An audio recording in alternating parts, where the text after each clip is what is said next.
What are some things that you can do to help your members embrace scaling? In case you don't know who I am, my name is Christian. I own Modern Human CrossFit down in Daytona, Florida. I left a teaching career to help people find a happy, healthy life through fitness and nutrition. I also help coaches do that very same thing so they can change the lives of the members in their community. So how do we help members scale more? So there's a couple things that we can do. First, the idea of scaling is simply preserving the intended stimulus. So what does that even mean? Each workout has a goal, and the goal could be to finish the workout in a certain amount of time. It could be to complete a certain number of reps. So what we are trying to do is to create an equal sensation across all fitness levels so that we achieve a similar amount of time or reps for that particular workout. So for instance, if I have a 10-minute AMRAP, I might tell my class, hey, I want everybody to get anywhere from 80 to 100 reps of this workout. So if we think about a workout that we all know, the workout Fran, what I would tell my members is I want Fran to be done in a 3 to max 7-minute window.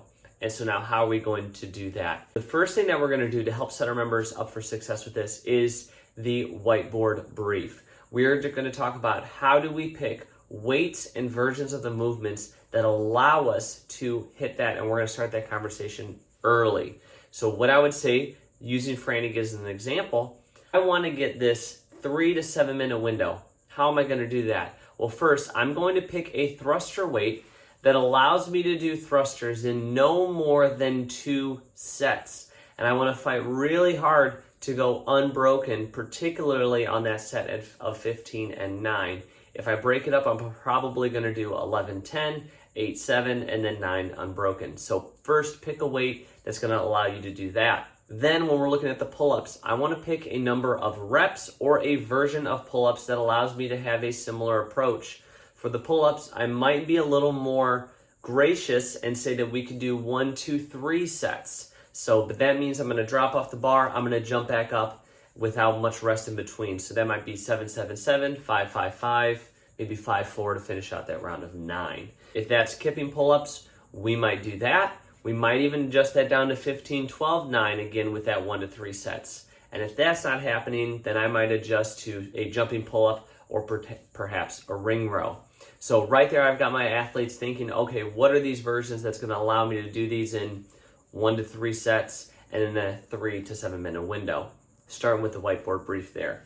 Something else that we could do is as we move through our class, through the specific warm-up, I'm going to build in a practice and a prove it. So we're going to spend time, again, using Fran as an example, we're going to spend time practicing the thruster. We might do a little bit of a thruster buildup, and then I'm going to do a prove it round where I'm going to tell them, give me 11 thrusters at your workout weight. And so this is going to allow me to gauge who this is and isn't appropriate for. And oftentimes they will self-select themselves in or out of a particular weight because of the prove it round.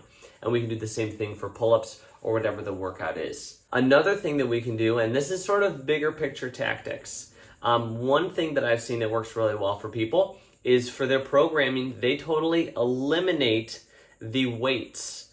So they might, if Fran's workout, they might just say, we're going to do 21, 15, 9 thrusters and pull-ups, and then they're going to tell them how to choose a weight so that there's not a weight up there that they feel obligated to do just because that's on the board. Another thing that I've seen, and I actually do this one, is I just throw out the words RX and scaled. We don't use them at my gym.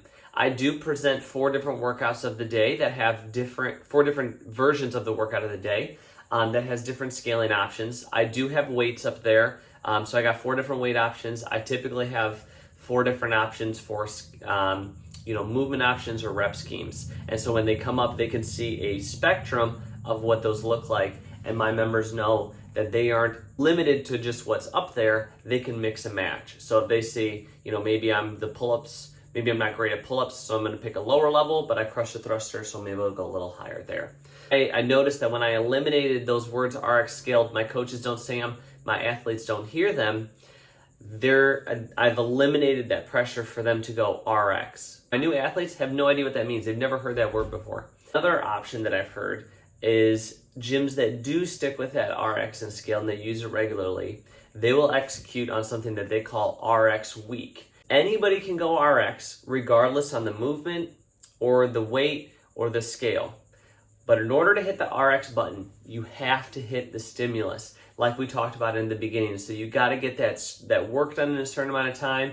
You've got to get a certain amount of reps. And what they'll do is they'll give athletes a window. So what they might say is, again, with Fran, if you are in that 3 to 7 minute window, no matter how you do it, you could get to hit RX. And that gets athletes to embrace scaling for the stimulus. Any of these are options.